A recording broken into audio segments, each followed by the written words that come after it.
Hello guys, welcome back to the next part of this video.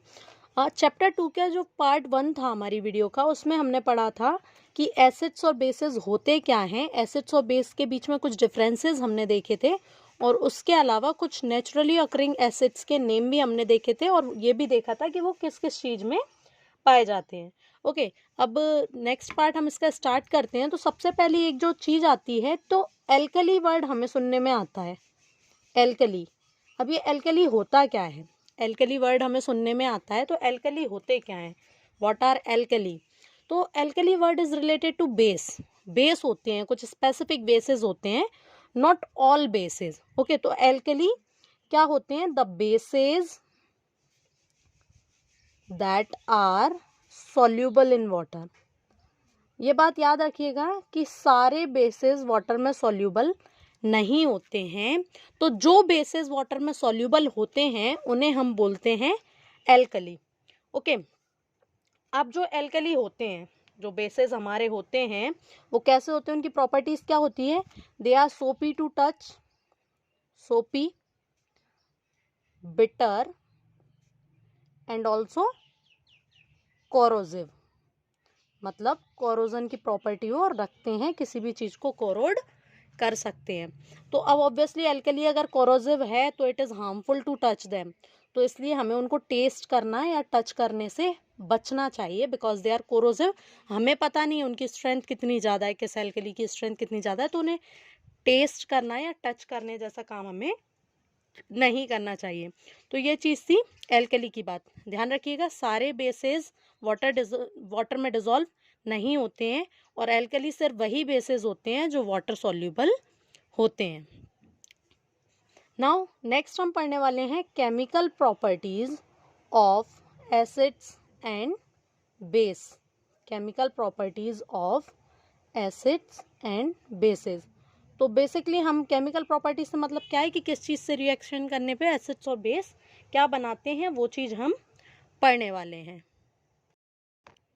Okay, तो first हम पढ़ने वाले हैं रिएक्शन ऑफ मेटल्स की एसिड्स और बेसेस जो होते हैं वो मेटल्स से कैसे रिएक्ट करते हैं, या फिर ये बोलूँ कि मेटल्स जो हैं वो एसिड्स और बेसेस से कैसे रिएक्ट करते हैं। तो अगर मैं बात करूं एसिड की, तो जब एसिड किसी भी मेटल से रिएक्ट करेगा तो ये क्या बनाएगा? सॉल्ट, और साथ में निकलेगी हाइड्रोजन गैस। साथ में ये गैस के लिए ये साइन मैंने लगा दिया है क्योंकि गैस इवॉल्व हो जाएगी। ओके, तो हाइड्रोजन गैस साथ में निकलेगी। इसके लिए हम एक एग्जांपल ले लेते हैं। सपोज सेट HCl, हमने HCl लिया, साथ में मेटल ले लिया जिंक। ओके, अब जिंक का फॉर्मूला क्या होता है? Zn। ओके, तो HCl और Zn जब रिएक्ट करेंगे तो सॉल्ट बनेगा हमारा ZnCl2, जिंक क्लोराइड। सॉल्ट कौन सा बनेगा? Zinc chloride. और साथ में निकल जाएगी हमारी हाइड्रोजन गैस। ये रिएक्शन बैलेंस नहीं है, मैं जस्ट एग्जांपल दे रही हूँ। जिंक क्लोराइड हमारा बनेगा और हाइड्रोजन गैस निकल जाएगी। लीजिए मैं बैलेंस इक्वेशन भी लिख देती हूँ एक बार। ये हो गई आपकी इक्वेशन बैलेंस। ठीक है, ये रिएक्शन हुई मेटल्स की एसिड के साथ, कि एसिड जब मेटल्स के साथ रिएक्ट करेंगे तो सॉल्ट बनेगा प्लस हाइड्रोजन गैस निकल जाएगी। नाउ देखते हैं बेसिस। तो बेस का भी सेम है। बेस जब मेटल के साथ रिएक्ट करेंगे they will also form the same thing. Okay, salt बनेगा प्लस हाइड्रोजन गैस निकल जाएगी। ओके, एग्जाम्पल ले लेते हैं। पर हाँ, याद रखिएगा सारे बेस मेटल से रिएक्ट नहीं करते हैं। जनरली बेसिस मेटल से रिएक्ट नहीं करते हैं, कुछ ही बेसिस होते हैं जो मेटल से रिएक्ट करते हैं। जैसे सोडियम हाइड्रोक्साइड है, अगर इसको मैं जिंक से रिएक्ट करा दूं, तो हमारा बनेगा सोडियम जिंकेट, Na2ZnO2। ओके, ये बनेगा हमारा सोडियम जिंकेट और साथ में निकल जाएगी हाइड्रोजन गैस। ये था इसका एग्जाम्पल। तो ये हुई हमारी first chemical property, reaction of acids and basis with metals, कि मेटल्स के साथ एसिड्स और बेसिस कैसे रिएक्ट करते हैं। Now the second will be reaction of acids with metal oxide। Reaction of acids with metal oxide. अब देखिए एक बात ध्यान रखिएगा, जनरली जो मेटल ऑक्साइड होता है हमारा, जनरली हमारा, that it is basic in nature. Metal oxide generally कैसा होता है, बेसिक नेचर का होता है। तो यहाँ देखना कायदे से क्या होगा, एसिड्स और बेस रिएक्ट करेंगे। तो एसिड और बेस रिएक्ट करता है, तब हम पहले भी पढ़ चुके हैं, क्या बनता है, सॉल्ट बनता है और साथ में क्या निकलता है, वाटर। तो देख लेते हैं क्या होता है। अगर इसकी जनरल इक्वेशन लिखूं तो एसिड जब मेटल ऑक्साइड से रिएक्ट करता है, I am using M for metal, O for oxide. Acid जब मेटल ऑक्साइड से रिएक्ट करता है तो एक बनता है सॉल्ट और साथ में निकलता है वाटर। ठीक है, एग्जाम्पल ले लेते हैं हम। अगर HCl की रिएक्शन मैं जिंक ऑक्साइड से करा दूं, जिंक ऑक्साइड अभी हमने जिंक से कराई थी, अब अगर इसकी रिएक्शन मैं जिंक ऑक्साइड से करा दूं तो सेम चीज बनेगी हमारी ZnCl2 और साथ में क्या निकलेगा, वाटर हमारा निकल जाएगा। ये रिएक्शन ये हो गई बैलेंस लो। ठीक है, तो एसिड जब मेटल ऑक्साइड के साथ रिएक्शन करते हैं तो basically it is a type of neutralisation. ये एक तरीके से न्यूट्रलाइजेशन हो रहा है, क्योंकि मेटल ऑक्साइड कैसी होती है, बेसिक होती है, और एसिड से जब बेस की रिएक्शन कराते हैं तो सॉल्ट बनता है और वाटर निकलता है, दैट मीन्स न्यूट्रलाइजेशन हो जाता है। ओके, अब बेस मेटल ऑक्साइड के साथ नहीं रिएक्ट करेगा, बेस रिएक्ट करेगा नॉन मेटेलिक ऑक्साइड के साथ। Reaction of base with non metallic oxide, base किसके साथ रिएक्ट करता है, नॉन मेटेलिक ऑक्साइड्स। ओके, क्यों, क्योंकि नॉन मेटेलिक ऑक्साइड्स जो होती हैं वो एसिडिक होती हैं in nature, non metallic oxide are acidic in nature, that's why base जो है वो हमारा नॉन मेटल से रिएक्ट कर जाता है। अब इसमें भी सेम चीज होगी, बेस एसिड से रिएक्ट करेगा तो एक तरीके से क्या बनेगी, न्यूट्रलाइजेशन रिएक्शन हो जाएगी एक तरीके की। तो क्या बनेगा, सॉल्ट प्लस वाटर, तो it will also form the same thing, salt plus water. अब जैसे बेस यहाँ मैंने ले लिया है NaOH, इसकी रिएक्शन करा दे रही हूँ मैं SO2 से, सल्फर डाइऑक्साइड। सल्फर एक नॉन मेटल है, सल्फर का जो ऑक्साइड हुआ वो नॉन मेटलिक ऑक्साइड हुआ। इसकी जब मैं इससे रिएक्शन कराऊंगी तो यहाँ बन जाएगा Na2SO4 और साथ में निकल जाएगा हमारा वाटर। तो ये भी एक तरीके की क्या हुई, न्यूट्रलाइजेशन रिएक्शन। तो ये दो प्रॉपर्टीज हमारी कंप्लीट हो चुकी हैं, reaction of metal with acids and bases both, then metal oxide और नॉन मेटल ऑक्साइड की एसिड और बेस के साथ reaction. Now we will read the third property. Now जो थर्ड है वो है हमारा reaction of metal carbonates and metal bicarbonates with acid, कि मेटल कार्बोनेट्स और मेटल बाइकार्बोनेट्स के साथ एसिड्स की क्या रिएक्शन होती है। तो देखना, इससे पहले जब हमने मेटल ऑक्साइड के साथ रिएक्शन पढ़ी थी तो उसमें क्या हुआ था, एसिड जब मेटल ऑक्साइड के साथ रिएक्ट करता है तो सॉल्ट बनता है प्लस वाटर बनता है। अब देखो ये भी बेसिक है नेचर में, ये भी नेचर में कैसे होते हैं, दोनों ही बेसिक होते हैं, ये भी और ये भी। ओके, अब बेसिक होते हैं तो एसिड और बेस एक तरीके से न्यूट्रलाइजेशन रिएक्शन ही हो रही है बेसिकली। तो सॉल्ट प्लस वाटर तो बनने ही बनेगा, बट इसमें कार्बोनेट्स भी आ रहे हैं। तो इन कार्बोनेट्स के कार्बन की वजह से एक चीज और बनेगी, इसमें एक एक्स्ट्रा चीज और बनेगी, क्या बनेगी, carbon dioxide. That means acids जो होते हैं जब मेटल कार्बोनेट से रिएक्ट करेंगे, मेटल कार्बोनेट से रिएक्ट करें या मेटल बाइकार्बोनेट से रिएक्ट करें, वो बनाएंगे क्या, सॉल्ट प्लस वाटर और साथ में एक चीज जो है वो बनाएंगे कार्बन डाइऑक्साइड। ये तीन चीजें फॉर्म होंगी। एक एग्जाम्पल ले लेते हैं दोनों का, एक मेटल कार्बोनेट का एग्जाम्पल ले लेंगे, एक मेटल बाइकार्बोनेट का एग्जाम्पल ले लेंगे। दोनों एग्जाम्पल मैं कहीं अलग से नहीं ले रही हूँ, I am taking the examples from your NCERT। Okay, तो मेटल मैंने यहाँ लिया कि अगर जैसे मैं बात करूँ एसिड की, अगर बात करूँ तो मैंने यहाँ आपका ले लिया HCl। ओके, HCl मैंने ले लिया।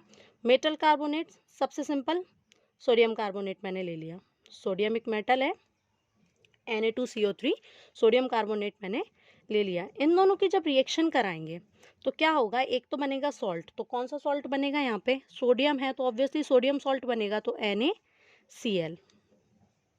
ओके, फिर H2O बनेगा और साथ में क्या निकलेगी, कार्बन डाइऑक्साइड, साथ में क्या निकलेगी, कार्बन डाइऑक्साइड। ये हो गई हमारी रिएक्शन बैलेंस।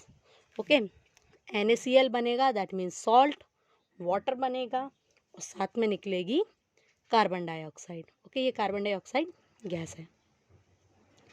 आप हमेशा याद रखिएगा कि जो सॉल्ट बनता है, एसिड्स और बेस के रिएक्शन से जो सॉल्ट बनता है, उस सॉल्ट का जो पॉजिटिव आयन है, जो पॉजिटिव आयन होता है वो हमेशा बेस से आता है, और जो नेगेटिव आयन है वो एसिड वाले पार्ट से लिया जाता है। क्यों?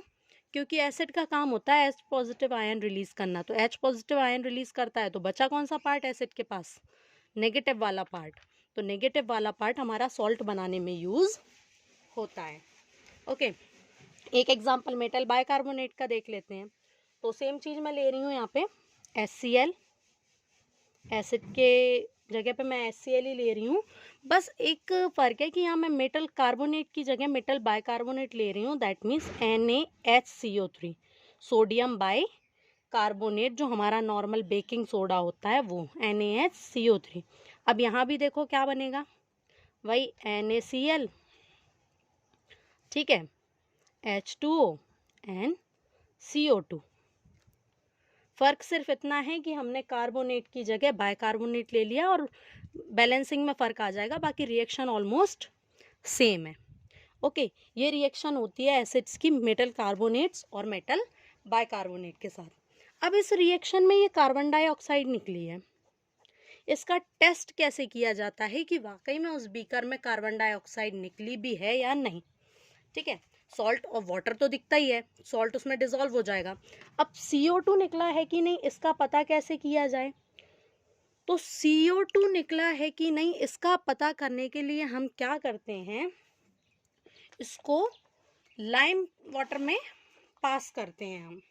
इसको किस चीज़ के थ्रू पास करते हैं हम? लाइम वाटर में। ठीक है, लाइम वाटर क्या होता है हमारा? Calcium hydroxide.